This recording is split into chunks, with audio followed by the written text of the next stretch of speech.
Welcome to the web series your psych friend. मेरा नाम doctor Faisal Siddiqui है और आज का जो हमारा टॉपिक है वो है मूड डिसऑर्डर, जिसमें हम बात करेंगे बाइपोलर डिसऑर्डर के बारे में। इसके पहले वाले लेक्चर में जो है आपको बताया गया था डिप्रेसिव डिसऑर्डर के बारे में। ये उसी का सेकंड पार्ट है, जो कि बाइपोलर डिसऑर्डर है। तो इस वीडियो में हम बाइपोलर डिसऑर्डर के बारे में बताएंगे कि बाइपोलर डिसऑर्डर क्या होता है। तो अगर बाइपोलर डिसऑर्डर को डिफाइन करें कि बाइपोलर डिसऑर्डर की डेफिनेशन क्या है, तो it is defined as a episode of mania और hypomania and episode of depression in a person और ओनली मैनिक एपिसोड्स। तो अगर किसी इंसान के अंदर मैनिक और हाइपोमेनिक एपिसोड्स आते हैं अलॉन्ग विद डिप्रेसिव एपिसोड, या फिर सिर्फ मैनिक एपिसोड्स आते हैं, तो उसको हम बाइपोलर डिसऑर्डर कहते हैं अपनी साइंटिफिक लैंग्वेज में। अब मैनिक एपिसोड क्या होते हैं, हाइपोमेनिक एपिसोड क्या होते हैं, ये आपको बताने की ज़रूरत है। तो मैनिया को अगर डिफाइन करें तो मैनिया के डिफाइनिंग कैरेक्टरिस्टिक हैं increased talkativeness, rapid speech, decreased need for sleep, racing thoughts, increased goal directed activity and psychomotor agitation। तो किसी इंसान के अंदर बातें बहुत ज़्यादा वो करने लगता है एपिसोडिक टाइम में, रैपिड स्पीच, बहुत तेज़ तेज़ बोलता है, सोने की ज़रूरत महसूस नहीं होती, बहुत थॉट्स उसके रेसिंग फॉर्म में रहते हैं, कुछ करने लगता है, बहुत ज़्यादा एक्टिविटीज़ में इन्वॉल्व होने लगता है और उसको पूरे टाइम एजिटेटेड रहता है, एक जगह स्थिर नहीं बैठ पाता है, भागता रहता है, दौड़ता रहता है। तो ये एक जो है मैनिक एपिसोड के जो है कैरेक्टरिस्टिक होते हैं। वही अगर हाइपोमैनिक एपिसोड की बात करें तो हाइपोमेनिया के अंदर मैनिक एपिसोड ही रहते जैसे लक्षण ही रहते हैं, लेकिन कुछ लेस सीवियर रहते हैं। जैसे कि उसमें एलिवेटेड मूड रहता है, इंक्रीज एक्टिविटी रहती है, डिक्रीज नीड फॉर स्लीप रहती है, रेसिंग थॉट्स रहते हैं। और हाइपोमेनिक एपिसोड में जो है जो सोशो ऑक्यूपेशनल डिसफंक्शन होता है वो रिलेटिवली कम होता है। सोशो ऑक्यूपेशनल डिसफंक्शन कम होने के साथ में हाइपोमेनिया में जो डिस्ट्रेस होता है और इम्पेयरमेंट होता है वो रिलेटिवली कम होता है मैनिक एपिसोड से। तो जो ये मेन डिफरेंशिएटिंग फैक्टर्स हैं जो कि मैनिक और हाइपोमेनिक एपिसोड को डिफरेंशिएट करते हैं। अब इसके बाद जो थर्ड चीज़ है वो है डिप्रेसिव एपिसोड। पहला हो गया मैनिक एपिसोड, दूसरा हो गया हाइपोमेनिक एपिसोड, तीसरा है डिप्रेसिव एपिसोड। तो डिप्रेसिव एपिसोड के लक्षण सेम वैसे ही रहते हैं जैसा कि आपको डिप्रेसिव डिसऑर्डर के वीडियो में बताया गया था, जो mild moderate severe with psychotic symptoms, without psychotic symptoms जैसे एपिसोड जो यूनिपोलर डिप्रेशन में होते हैं वैसे ही जो है बाइपोलर डिप्रेशन में याद होते हैं। लेकिन हमें उनको डिफ्रेंशिएट करना होता है कि ये बाइपोलर डिप्रेशन है कि यूनिपोलर डिप्रेशन है। तो डिप्रेसिव एपिसोड का जो लेक्चर है, वीडियो है, उसके अंदर आप जाके देख सकते हैं कि कैसे जो है लक्षण आते हैं डिप्रेशन के। तो ये जो है कंप्लीट करता है जो डेफिनेशन है बाइपोलर डिसऑर्डर के जो वेरिएंट्स हैं उनकी, कि कैसे जो है इनके कैरेक्टरिस्टिक फीचर्स होते हैं। अब बात करते हैं एपिडेमियोलॉजी की, कितना ये हमारे कम्युनिटी में प्रेवलेंट रहता है। तो अगर हम इसका लाइफ टाइम रिस्क देखें कि कितना जो है कम्युनिटी में रहता है, तो 0.3 to 1.5% जो है आबादी जो है इससे ग्रसित रहती है वन पॉइंट ऑफ टाइम में, पूरी लाइफ के अंदर। तो और इसका मीन जो एवरेज है प्रेवलेंस का वो है 1%। और अगर हम मेल फीमेल के डिफ्रेंशिएशन की बात करें तो मेल और फीमेल इक्वली अफेक्टेड रहते हैं। ऐसा नहीं है कि फीमेल्स में ज़्यादा होता है, मेल्स में कम होता है, मेल्स में ज़्यादा होता है, फीमेल्स में कम होता है, ऐसा नहीं है। बराबर का प्रेवलेंस है, मेल्स को भी इक्वलेंट उतना ही होने की संभावना होती है जितना कि फीमेल्स को हो सकता है।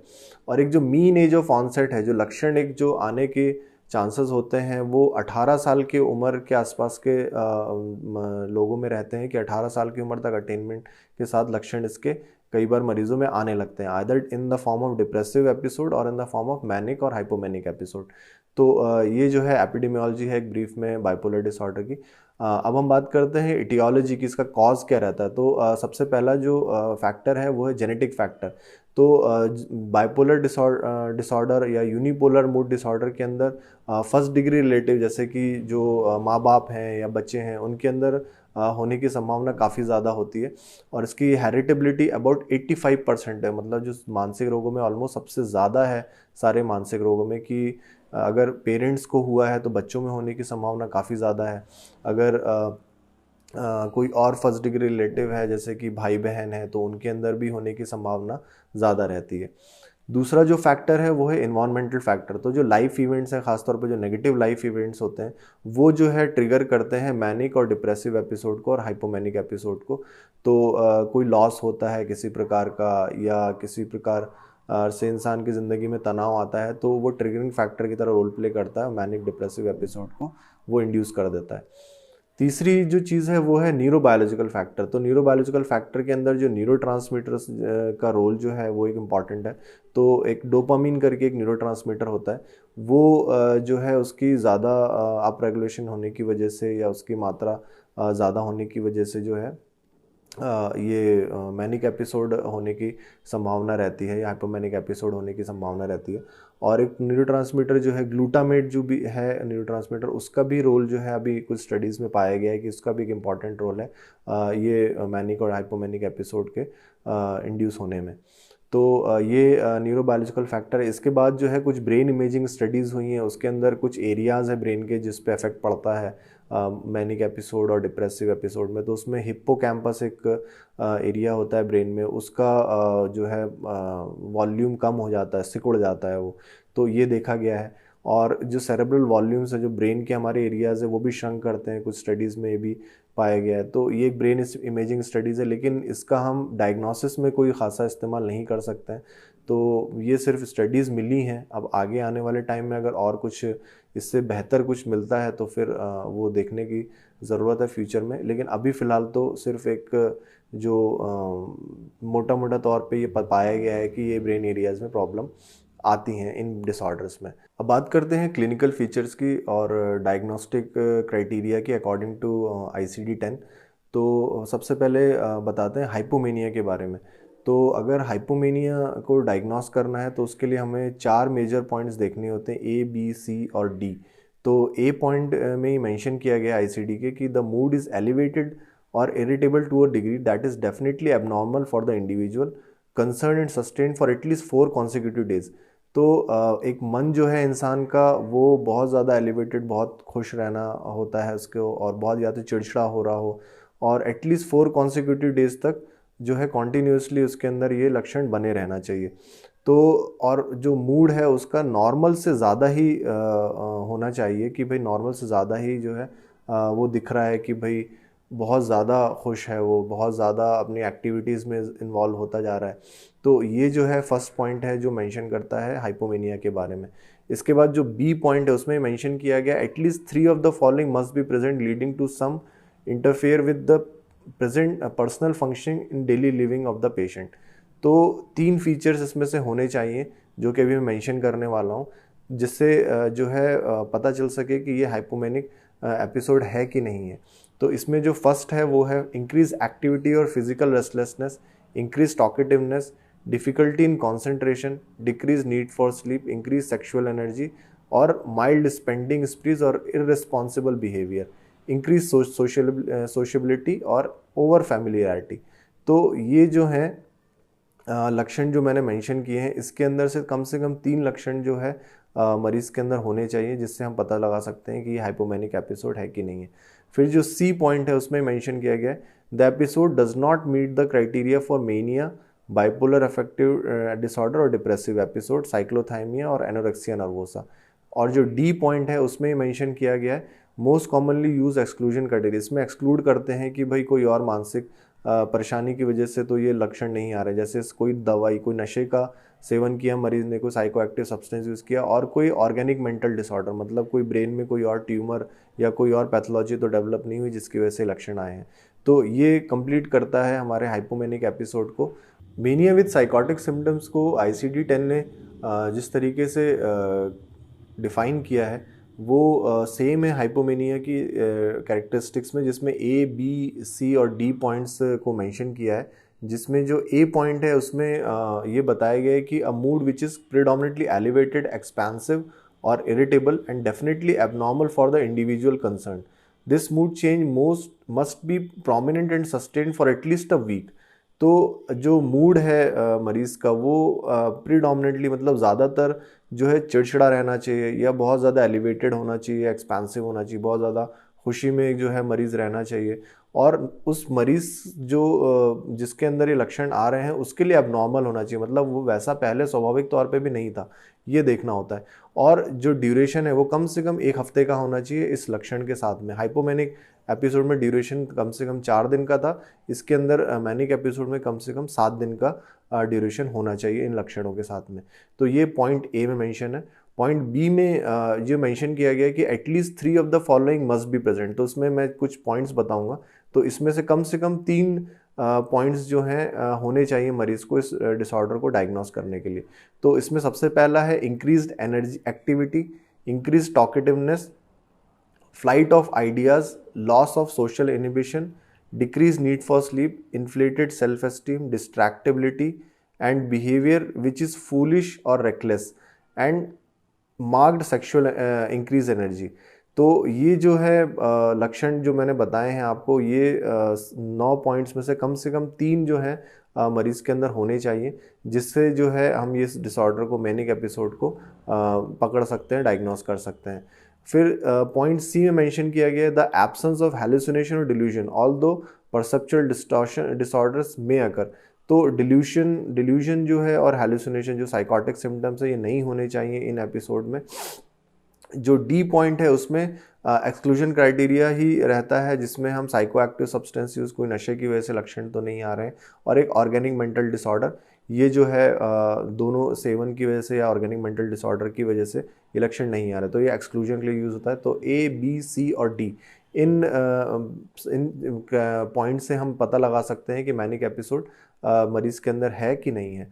तो हाइपोमैनिक एपिसोड हो गया, मैनिक एपिसोड। मैनिक एपिसोड की भी कुछ सब कैटेगरी, जैसे कि manic episode without psychotic symptoms, manic episode with psychotic symptoms होता है, और अदर मैनिक एपिसोड अनस्पेसिफाइड। तो ये 4 सब कैटेगरीज में जो है मैनिक एपिसोड को हम जो है क्लासीफाई करते हैं। साइकोटिक सिम्टम्स जो होते हैं उसके अंदर साथ में डिल्यूजन हैलुसिनेशन में आने लगते हैं मरीज को, तो विद साइकोटिक सिम्टम्स आता है, तो ये अलग एक क्लासिफिकेशन है। तो ये सब पॉइंट्स हैं जो क्लासिफाई करते हैं मैनिया को और डायग्नोसिस को फिनिश करते हैं।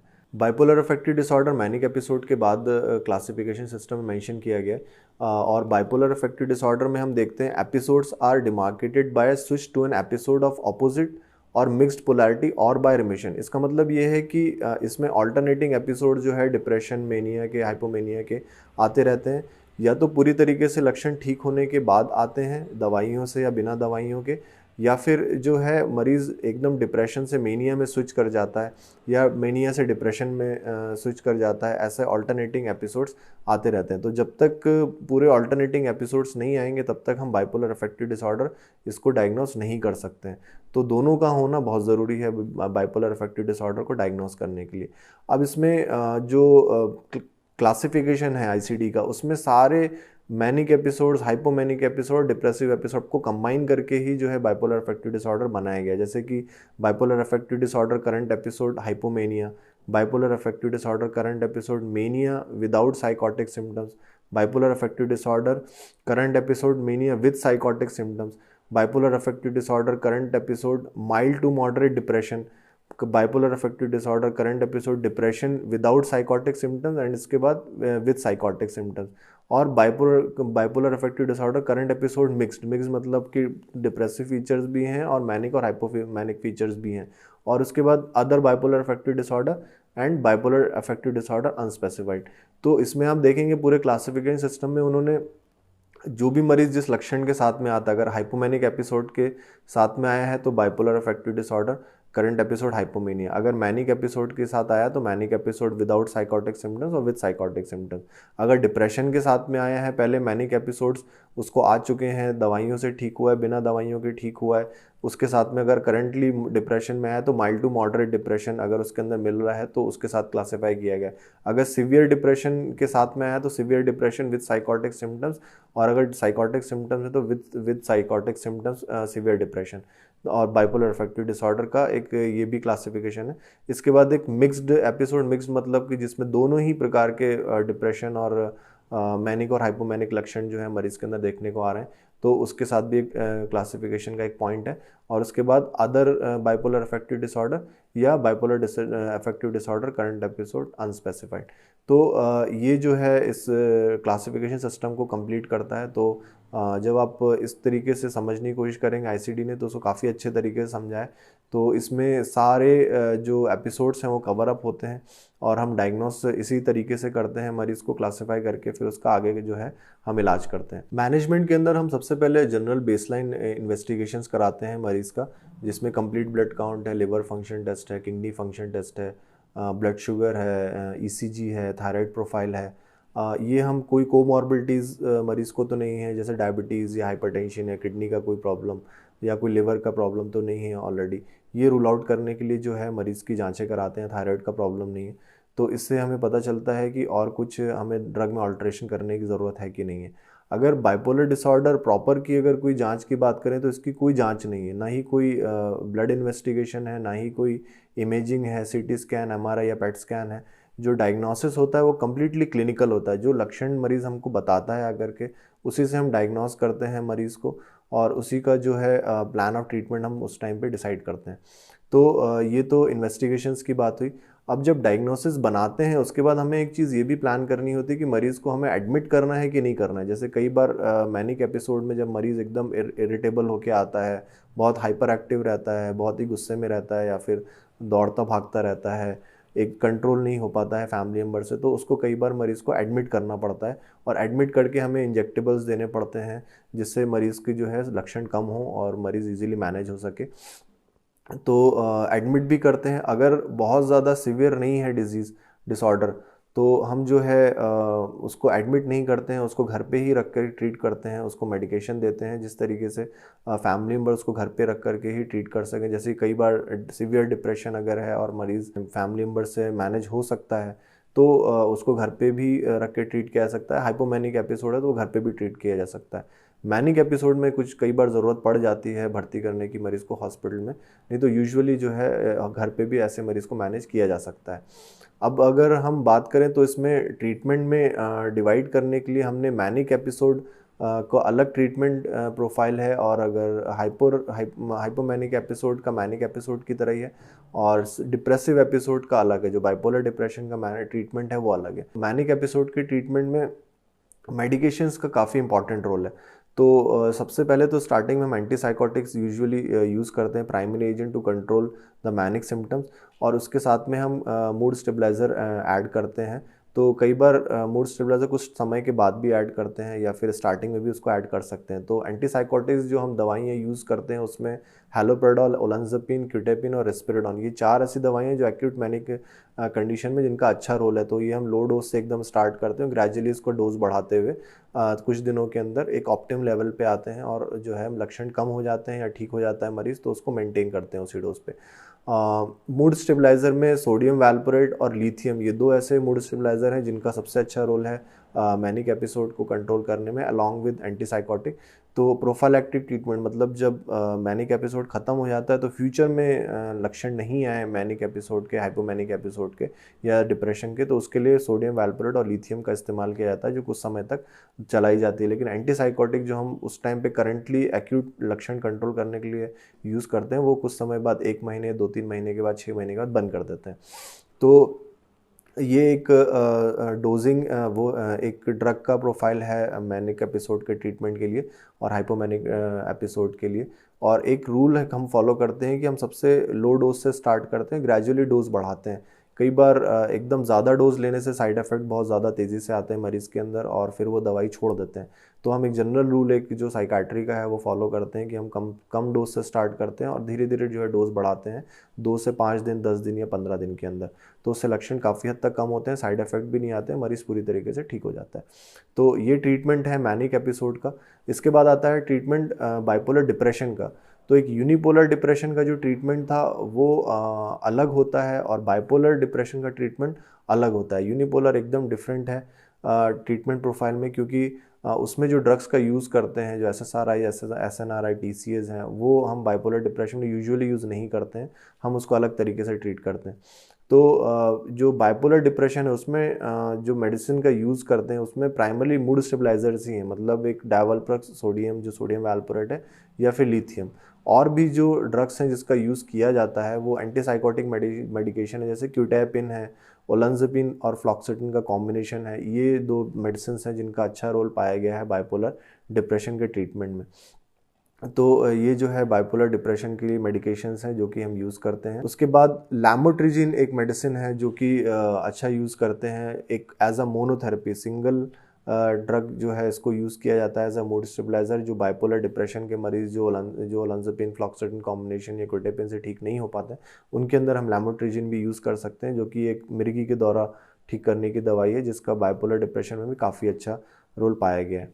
अब कई बार मरीज़ ये समझते हैं कि ट्रीटमेंट चलता ही जा रहा है, चलता ही जा रहा है, वो ठीक ही नहीं हो रहा है, तो उसमें कैसे मतलब डॉक्टर्स डिसाइड करते हैं कब बंद करना है, नहीं बंद करना है। तो इसमें मैं आपको बताना चाहूँगा कि 3 फेजेज़ में जो है बीमारी को ट्रीट किया जाता है, जिसमें एक्यूट फेज़ होता है, कॉन्टिन्यूशन फेज़ होता है, मेंटेनेंस फेज़ होता है। एक्यूट फेज़ वो होता है कि जब मरीज़ एकदम से हमारे पास आता है पहली बार कांटेक्ट में और वो बहुत ज़्यादा उसके लक्षण बढ़े हुए होते हैं, तो हम उसको इलाज करने के लिए मेडिसिन्स देते हैं और तकरीबन 10 हफ्ते तक 2 से 10 हफ्ते तक जो है उसका इलाज चलता है और उसके एक्यूट फेज़ वाले लक्षण जो है ख़त्म हो जाते हैं।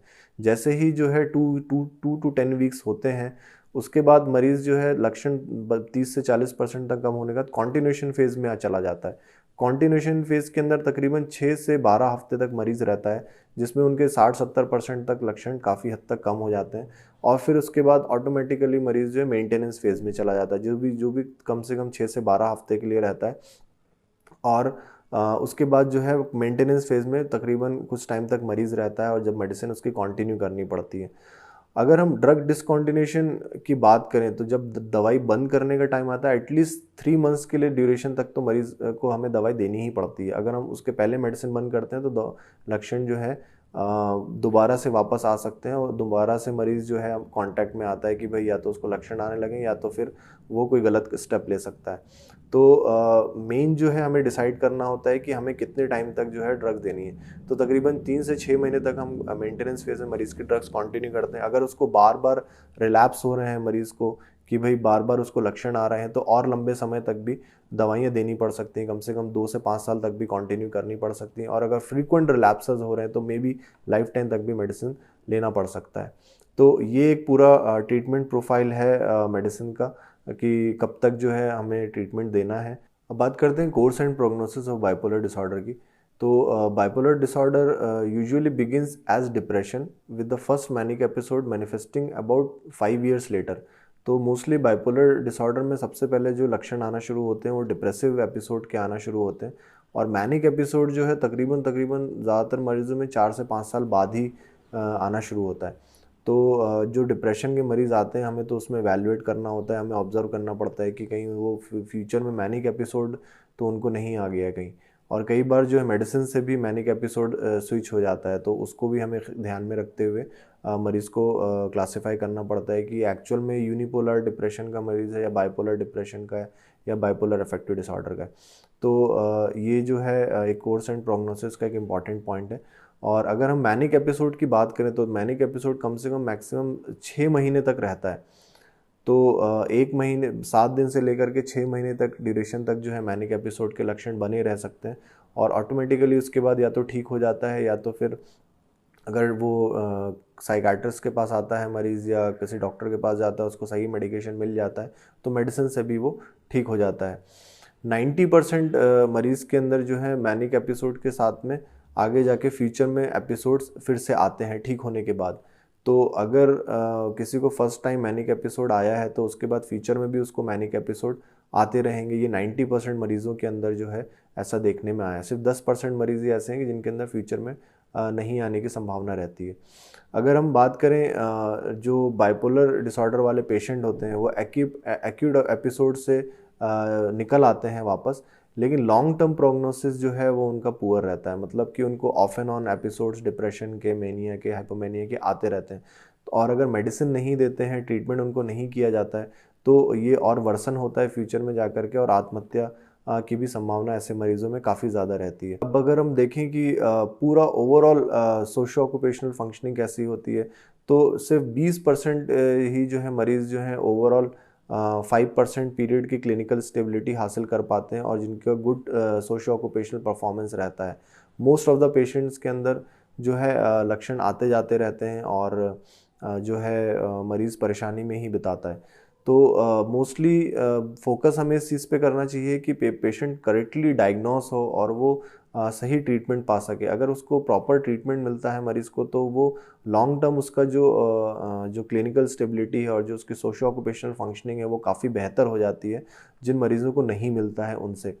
तो कोशिश हमें यही करनी चाहिए कि उनको सही तरीके से हम बीमारी को पकड़ सकें, डॉक्टर के पास लेके जा सकें, उसका इलाज करा सकें और उसका कॉम्प्लायंस मेंटेन करें कि मेडिकेशन उसका प्रॉपर टाइम से उसको मिलता रहे, जिससे उसकी बीमारी ठीक रहेगी और वो अपनी ज़िंदगी में प्रोडक्टिव भी रह सकेगा, फैमिली को भी टाइम दे सकेगा और एक अच्छा जीवन बिता सकेगा। तो यहाँ पे हमारा कोर्स एंड प्रोग्नोसिस ख़त्म कर होता है और यहीं पे हम अपना ये वीडियो आज का हम बाइपोलर डिसऑर्डर का ख़त्म करते हैं। और आपसे रिक्वेस्ट है कि इस चैनल को सब्सक्राइब करिए और लाइक एंड शेयर करिए। कुछ कमेंट है, कोई सवाल हैं आपके, तो आप पूछ सकते हैं, हम कोशिश करेंगे जवाब देने की। और मिलते हैं नेक्स्ट वीडियो में। शुक्रिया।